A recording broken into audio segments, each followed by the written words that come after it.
So, in the last few years, reality TV has been dropping some bombshells. It seems like every few months we hear crazy allegations about our favorite stars. They're getting sued, they're getting arrested, they're going to jail. Which is interesting because the whole premise of reality TV is really highlighting glimpses into the extravagance and the extraordinary. It's the perfect people, perfect couples, perfect families, living the perfect life. My earring's gone! My diamond earring came off in the ocean and it's gone. And there's people that are dying. But in reality, behind the cameras, we have seen for ourselves that not all is as it seems. Just ask Jen Shaw or Tom Girardi or Teresa Giudice. And another example that we need to explore today is one of the craziest, most unbelievable stories that I have heard about a reality TV show family. And the deeper we get into the story, the more unbelievable it gets. So today, let's explore the story of the Chrisleys. I never think, I never know. I'm stuck and left alone. I've been lost, I've been fine. My cause is not defined. Won't you kiss me? Won't you play? Won't you draw me? Ain't no way I could deny you, I could strive. Won't you kiss me? Ain't no way. I've never left alone, left alone, in my car. This is Todd Chrisley and his wife, Julie. He is a reality star from the country, like deep country. He was born in Georgia, raised in South Carolina, and he's a real estate tycoon and reality television star of the show Chrisley Knows Best. Now, his show has been on the air for a whopping 9 seasons, which is huge, especially in comparison to the lifespan of reality TV shows. Now, when it first debuted, the USA Network described the show's premise as an Atlanta family led by self-made millionaire Todd Chrisley, and the series followed the brash and outspoken Todd, his wife Julie, and their 5 children, Lindsay, Kyle, Chase, Savannah, and Grayson, who live a seemingly perfect Southern life with everything money can buy. A patriarch of perfection, Todd runs his family like his business with an iron fist and micromanages every move and expense. Behind the facade of the 30,000 square foot home, real life issues and dramas are uncovered. Oh, and another little nugget. The network once described its show during its premiere as the following. Chrisley Knows Best is a broad family comedy that is a modern version of Father Knows Best with the volume turned way up. And for those of you who were not watching the show in your living room in the 1950s, which, let's face it, that's pretty much all of us, the original show was about a Midwest family, and the patriarch, Jim, was sarcastic and ruled over his family. He would call the children names like, "What kind of stupid children do I have?" which would get laughs from the audience. And his wife, Margaret, was the paragon of reason and patience. And of course, the kids would get into all kinds of shenanigans. There he goes again. Bud! Please, Bud. Mommy, what's this diplomatic name? It's the art of being able to say the right thing at the wrong time. And true to form, compared to the original, you've got to admit that Chrisley Knows Best is definitely, This is not a runway in a strip joint. well, modern day for like steam come out of your ears. version on steroids. What are you doing? What in the hell is wrong with you? So just swap out middle class with super wealthy, throw in a 30,000 square foot mansion, mix in a whole lot of sass, and I present to you the new age version. And listen, don't judge me. I'm all for reality TV. I'm all for it. Prostitution whore, you are f***ing gay 19 times! Coming to my trap! You whore!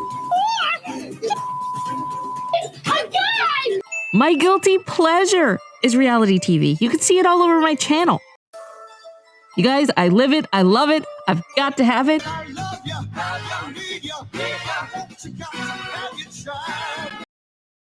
You need to watch yourself before you get checked. Who gonna check me, boo? I have. Okay, but seriously, the difference between one show versus the other was that one was a TV series with actors and the other is a real-life family based in reality. Because of course, reality TV shows are never scripted, okay? Never. Duh. So the show was an instant success. Audiences loved Todd and his entire family. The show kept getting bigger and bigger season after season. And at one point, they were rated #1 among all cable unscripted TV series in video on demand.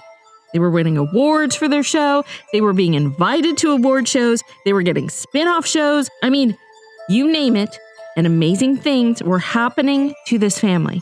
They made a career out of sharing their lives, living a luxurious life in a 30,000 square foot mansion. Did I mention that before? All right. Talk about bougie. So yes, they shared all of their fabulousness with the world, and the world was lapping it up.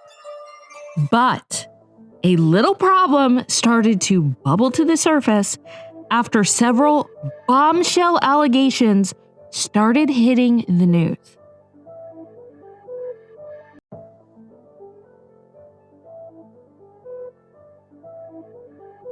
Now, the Chrisleys had a pretty squeaky clean image for years before and after the show. There really wasn't a peep about any negative press or bad press until about 3 years after their show first aired in 2017.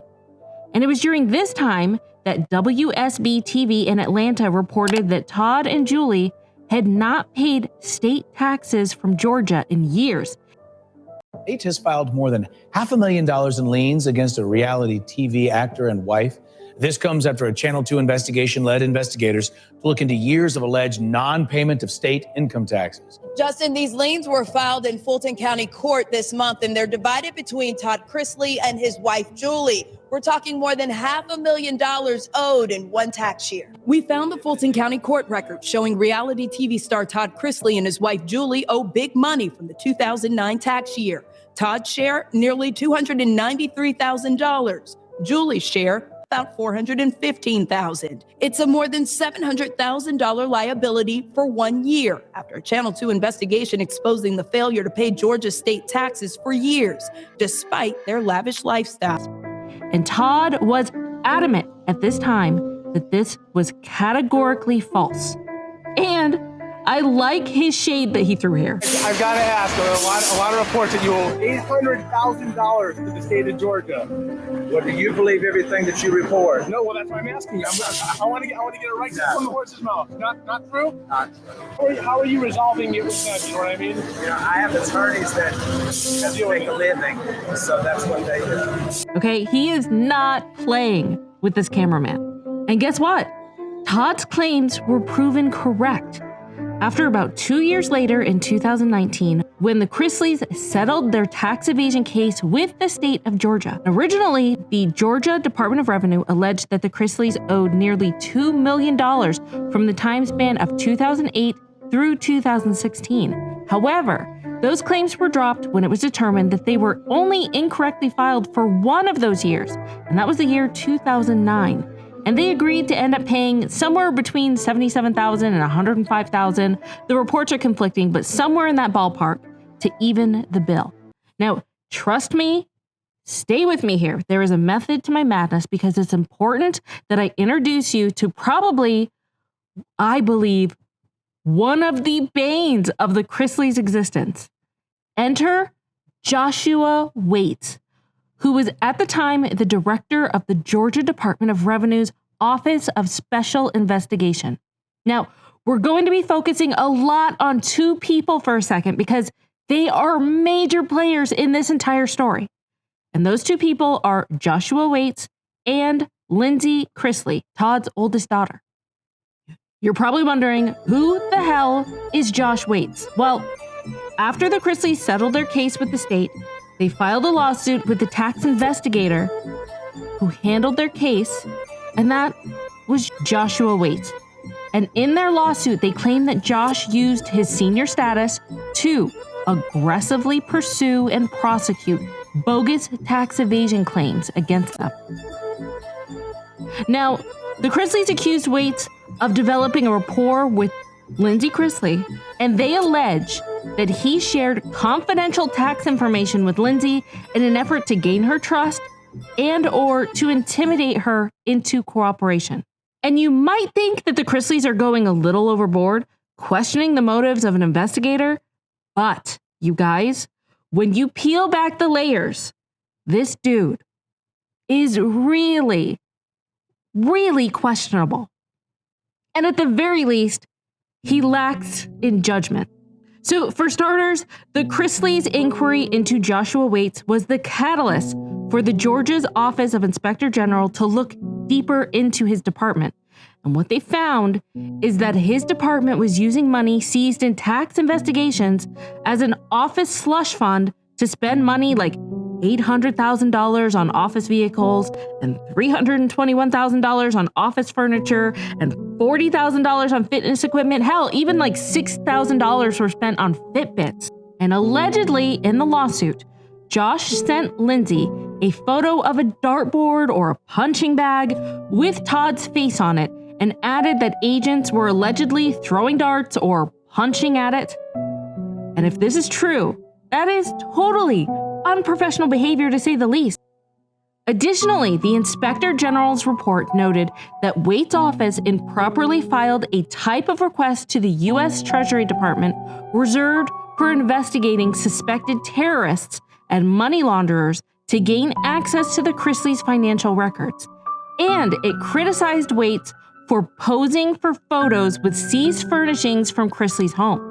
And in the Inspector General's report, it was quoted as saying, by posing on the Chrisleys' furniture, Director Waits and other senior DOR leadership undermined DOR's ability to maintain a position of impartiality in the enforcement of state laws. Now, believe it or not, Waits resigned from the agency the same month that a local news station were about to report that he falsely stated in his job application that he had a degree from a college that doesn't exist. The dude flat out lied himself. All right. So do you agree with me? This dude is super shady as well. Can we agree on that? So now we know the current state of affairs. Josh no longer works for the state of Georgia. However, before he resigned, and it was sometime either on or before 2019, he was in contact through text messages with Lindsay Chrisley. Now, in the lawsuit that the Chrisleys filed against Josh, they attached several screenshots of texts between the two that I found quite interesting, and I think we should share them here. And they go as follows. Ha ha ha. They are going to need a different attorney than they are used to. This is really bad. I might be sick. You knew this day may come. When I tell you I haven't slept every night, I haven't fallen asleep until like 5:20 to 5:40 a.m. I don't want Jackson to see or hear anything. It's a blessing that I don't travel to Nashville anymore. So the IRS completed their audit for the criminal side and then turned over the returns to us so we could bill them as well. Feds are pushing it because they are saying the $75 million deal is for real, including a show for your grandma by herself. Wow. So what will they do? Will they try to shut it down? But it's a production deal to do with the 3 different shows. So it's not like they're getting $75 million. Yes, they are moving up and then that's cut off. So I don't even know what it says after that, but I still found that really interesting. And the $75 million that they were discussing in this text, I believe that it has to do with news reports at the time. In July of 2017, there were exclusives, including US Weekly, that said that Todd Chrisley is very close to signing a $75 million production deal. And in the article, it says, a source close to Chrisley tells us that the real estate developer 48 is very close to signing a multi-year deal for several shows with a major production company. The insider also revealed that the $75 million deal could double from back-end participation. And the last text says, no worries. So some stuff happened today. And we have a meeting, the first of the year, that is super big. And it's all about Todd. Like, serious. So I want to know if you would be willing to talk about him or her. What in regards to? What do you think? So it will be a Fed and state meeting hosted by the Feds. Shocked face and Finn. All right, so fast forward to the last half of 2019 and arguably one of the worst times for the Chrisley family. It seems like bombshell after explosive bombshell was being dropped at this time. And you guys, this would be their year from hell. So all seemed to be going well for the Chrisleys. They ended the Georgia state tax evasion problem, and their show was in its 7th season and doing fantastic. So, when news hit that Todd and Julie were under federal indictment for tax evasion and fraud, the entire world was shook. For reality TV stars Todd and Julie Chrisley, the couple expected to turn themselves in today, facing charges for financial crimes. On August 13, 2019, a federal grand jury in Atlanta indicted Todd and Julie on multiple counts of conspiracy, bank fraud, wire fraud, and tax evasion. The couple's accountant, Peter Tarantino, was also indicted on the tax-related offenses. So, the U.S. Attorney's Office claimed Todd and Julie defrauded banks by fraudulently obtaining millions of dollars in loans, and also claims that the couple cheated taxpayers by actively evading federal taxes on the money they earned. Todd and Julie surrendered to the FBI in Atlanta, where there were open warrants for their arrest. And according to local reports, they came in on their own accord. They entered a not guilty plea during their arraignment and were released on $100,000 bonds. Now, they were restricted to Atlanta and parts of Tennessee, but they were also allowed to travel to California to tape their reality TV show.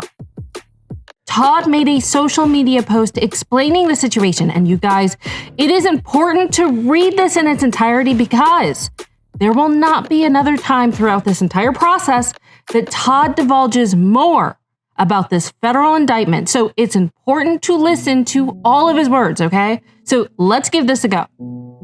I've never talked about this publicly before, but there's been a cloud hanging over Julie and me and our entire family for the past 7 years. It all started back in 2012 when we discovered that a trusted employee of ours had been stealing from us big time. I won't go into details, but it involved all kinds of really bad stuff like creating phony documents, forging our signatures, and threatening other employees with violence if they said anything. We even discovered that he illegally bugged our home. Needless to say, we fired the guy and took him to court, and that's when the real trouble started. To get revenge, he took a bunch of his phony documents to the U.S. Attorney's Office and told them we had committed all kinds of financial crimes like tax evasion and bank fraud. That got their attention, all right. But once we have a chance to explain who he was and what he's done to us, they realized it was all a bunch of nonsense and they sent him on his way. So far, so good. Except that our former employee didn't give up. Somehow, he persuaded a different set of investigators at the U.S. Attorney's Office not only to reopen the case, but also to grant him immunity from prosecution for his own crimes and bring charges against us.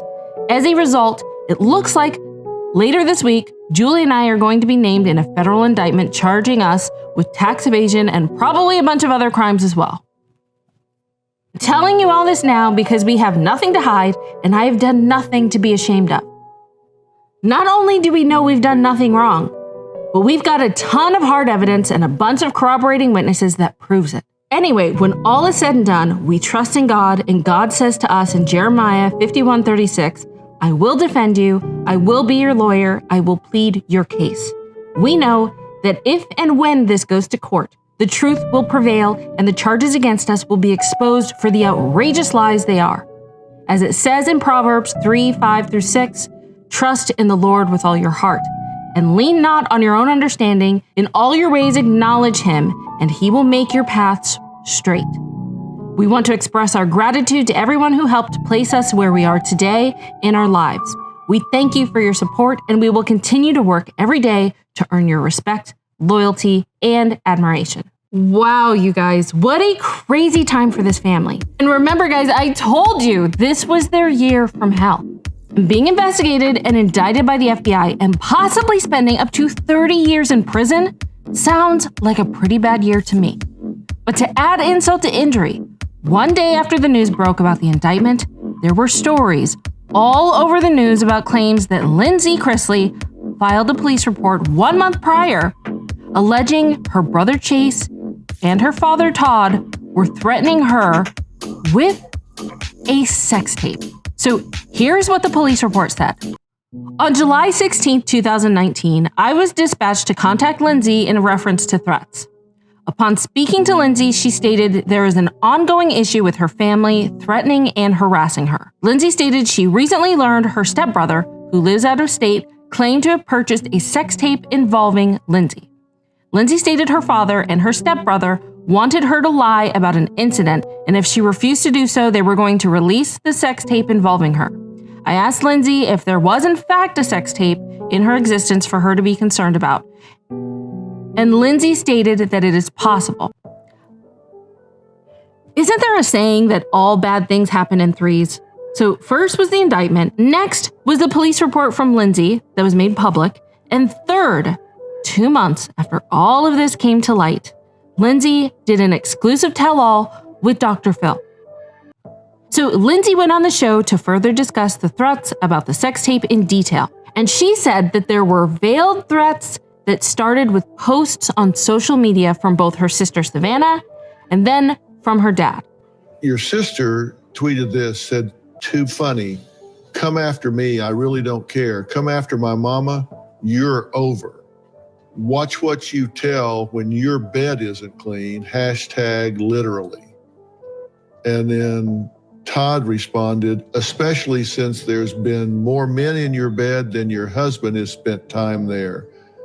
Hashtag 2 bachelors, hashtag in-laws, videos, photos. Let's do this." Okay, so let's stop here for a second. So what I'm about to say to you is not based in fact. It's only speculation, conspiracy, my speculation. But when Todd mentioned the 2 bachelors in his tweet, there were news outlets that reported and speculated that there were 2 bachelorette stars that Lindsay allegedly cheated with, and those 2 people were speculated to be Robbie Hayes and Josh Murray. The most outspoken out of the 2 bachelorette stars was Robbie Hayes.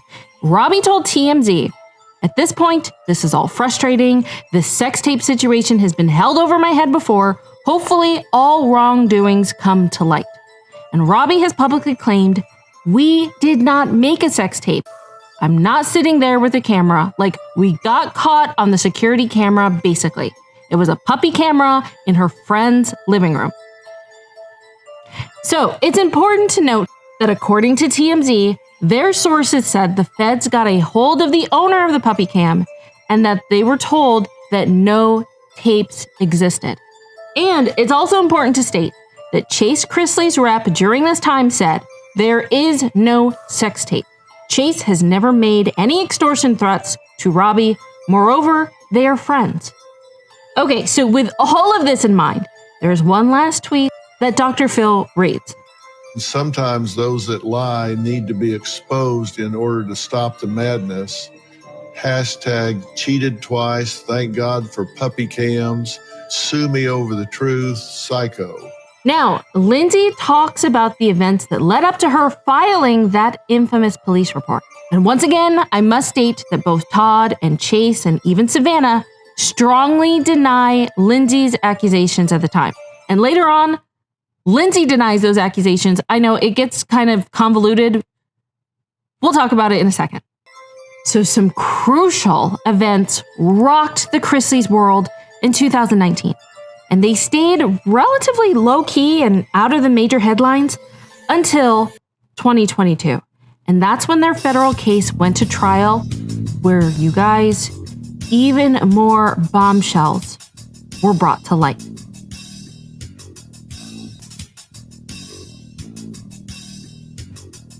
So after years of back and forth and speculation, the Chrisleys finally had their day in court. The trial lasted nearly 3 weeks.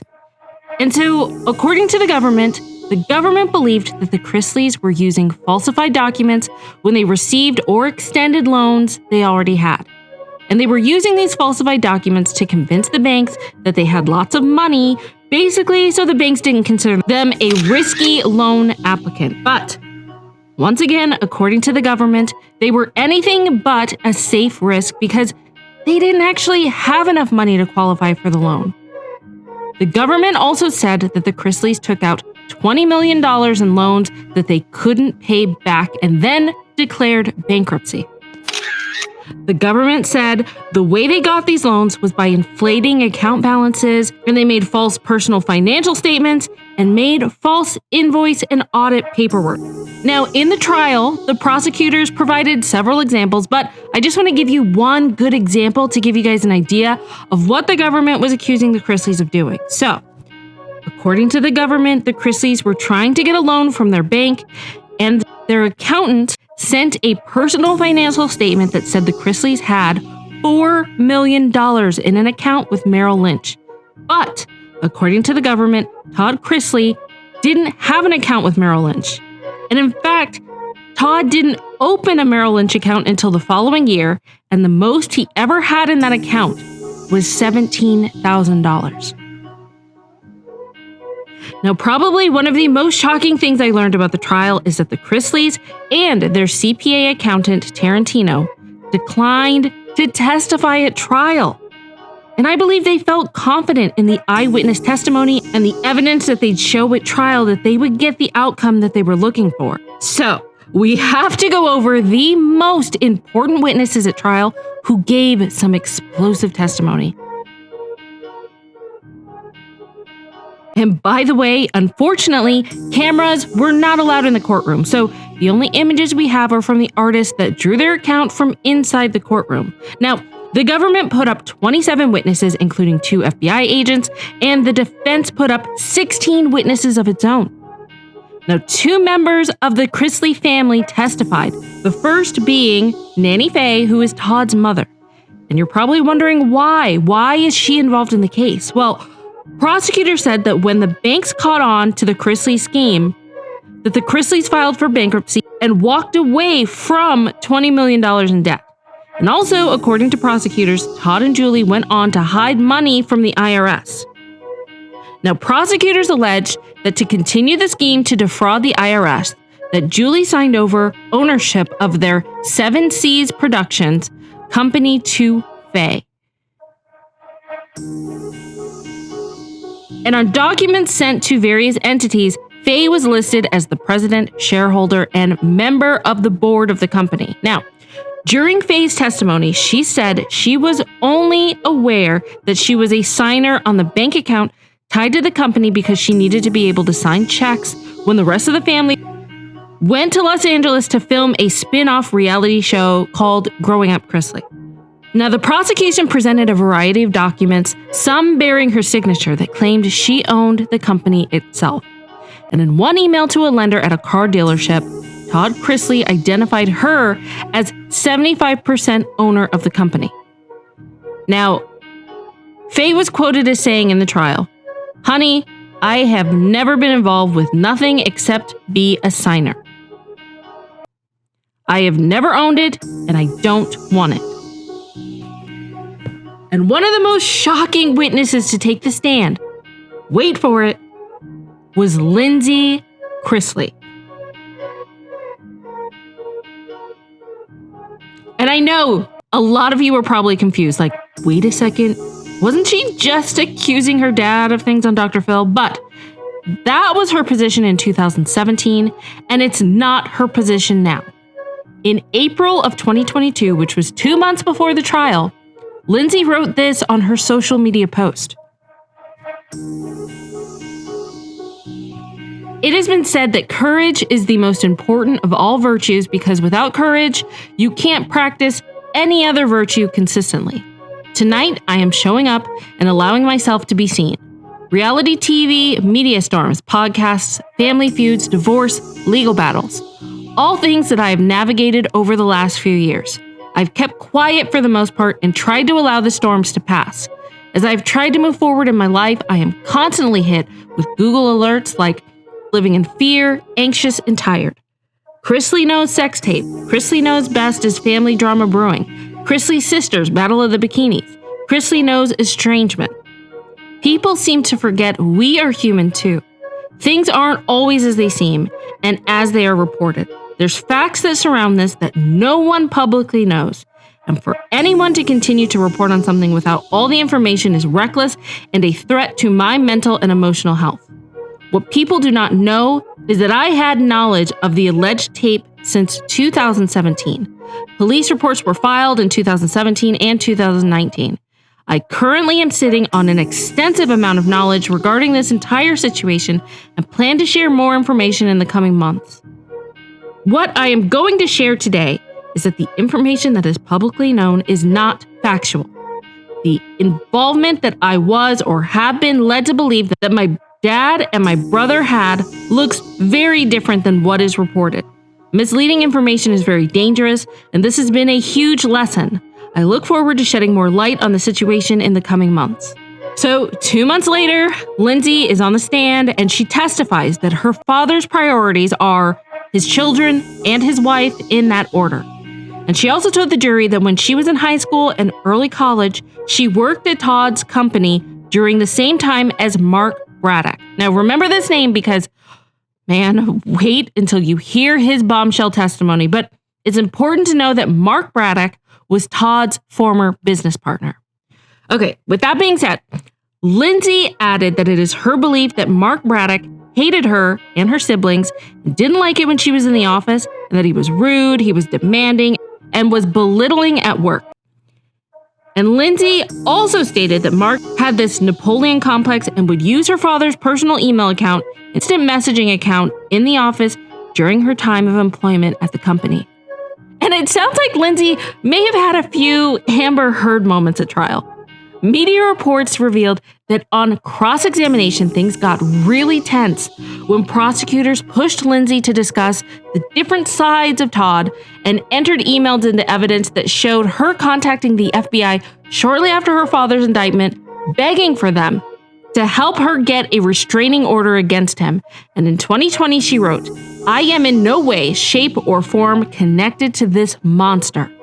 She also evaded questions by the prosecution about contacting the FBI and was reportedly combative in her responses to the point where it was reported that members of the jury had outbursts and commented on her attitude.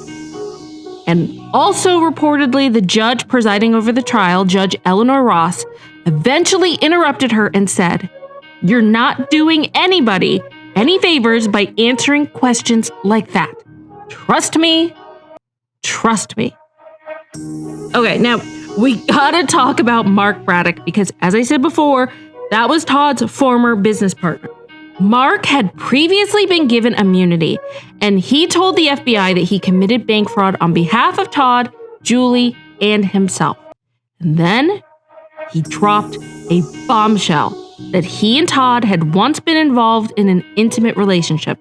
Now, granted, the two were both married to women at that time, Mark with his wife, and obviously Todd with Julie. Now, he also claimed that after it ended, they formed this brotherhood and remained close friends until 2012, when he was fired. Now, he actually admitted that he had feelings for Todd even after their extramarital affair ended. And Braddock further stated that those feelings, which developed while the two confided in each other during their alleged affair, played a part in why he was willing to commit fraud on Todd's behalf. Also, while Mark was working for Todd's foreclosure management company, he and Todd started receiving anonymous text messages threatening to expose them for fraud, as well as out their affair. So Mark testified that the texts said, "Pay cash and we'll shut up." He also testified that he made 4 $9,500 withdrawals from the business account, and then he met Todd in a parking garage where he gave him the cash to pay the blackmailer.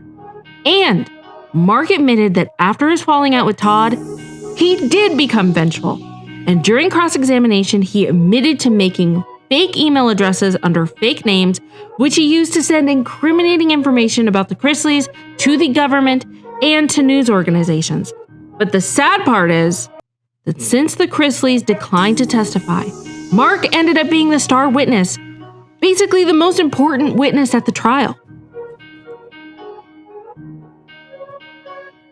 Now, the Chrisleys' defense highlighted that Mark had a really strange dynamic with the Chrisleys, that Mark really wanted to be Todd Chrisley, and according to Insider, that Mark possibly thought he was Todd Chrisley. And Mark bought one of the Chrisleys' homes, and he admitted that he impersonated Todd on the phone and that he did it for personal gain and to help the Chrisleys. They found a Telegram profile that had Mark Braddock's phone number and the name Mark Chrisley. Isn't that kind of odd? Now, in closing arguments, the Chrisleys' attorneys argued that Mark had admitted he was a liar, had admitted he lied to the FBI, and admitted he manipulated financial records, and basically that Mark couldn't be trusted, nor his documents.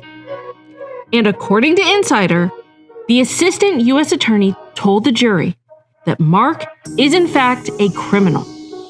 He said, "You should hate the fact that Mark Braddock got immunity. You shouldn't like that. You shouldn't trust Mark Braddock." He said the jury should, however, trust the other records and testimony from witnesses that proved that Todd Chrisley was the ringleader of the fraud that Mark carried out. And in the end, the Chrisleys were found guilty and charged with conspiracy to commit bank fraud and conspiracy to defraud the United States and tax fraud. And Julie Chrisley was also charged with wire fraud and obstruction of justice. I want to make note here, just because you're rich and you're on a TV show doesn't mean that the law is not going to come and get you.